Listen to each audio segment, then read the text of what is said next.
వీడేం చేశాడంటే ఈ వికృత చేష్ట అంటాం కదా, ఈ ఆమెతో ఎంగేజ్ చేసుకొని అక్కడ ఈ కార్యక్రమాలు అక్రమంగా ఇటువంటి చేస్తూ రూమ్లో చక్కగా వాడి సెల్ ఫోన్తో వీడియో తీశాడు.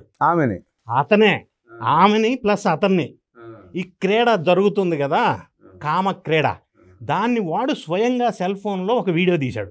వీడియో తీసినప్పుడు మీకు డౌట్ రావచ్చు, అంటే ఈ లోకంలో లేడా, గంజాయి మొత్తులో ఉన్నాడా, అన్కాన్షియస్గా ఉన్నాడా, తెలియక తీశాడా, పొరపాటుని తీశాడా అని వాటన్నిటినీ డౌట్ని రూపుమాపే విధంగా అతనే వీడియో కెమెరాని సెల్ని ఇట్లా అడ్జస్ట్ చేసుకుంటూ ఆమెని అతన్ని ఆ క్రీడని బాగా రక్తి కట్టే విధంగా వీడియో తీస్తున్న సన్నివేశం అతను బయటికి తీశాడు. సరే, ఇంకొక అంశం ఇక్కడ, ఆమెకు కూడా తెలుస్తుంది అది వీడియో తీస్తున్నాడని, ఇతనికి తెలుస్తుంది వీడియో తీస్తున్నానని ఇతనే తీశాడు.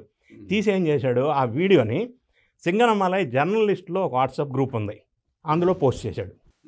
దీన్ని అసలు నాకు చెప్పడానికి కూడా అసహ్యంగా అనిపిస్తుంది. అంటే గంజాయి మత్తులోనే చేశాడు ఇవన్నీ తెలియదు, మరి కాన్షియస్లో ఉండి ఇట్లా చేస్తారా?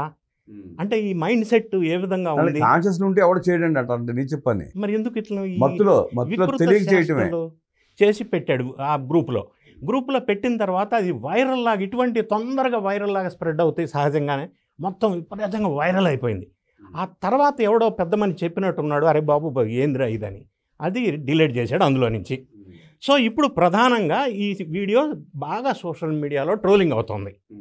ఇది ఒక పార్ట్ అయితే, మరి ఇంత భారీ ఎత్తున మహిళతో అసభ్యంగా వీడియోలు పోస్ట్ చేసిన ఒక ప్రజా జీవితంలో ఉన్న వ్యక్తిని, ఆ పార్టీకి సంబంధించిన వైఎస్ఆర్ కాంగ్రెస్ పార్టీ కదా, మరి యాక్షన్ తీసుకోవాలి కదా, ఏం లేదు, సపోర్ట్ చేస్తూ హాయిగా వీళ్ళు కూడా ఎంజాయ్ చేస్తున్నారు వీడియో.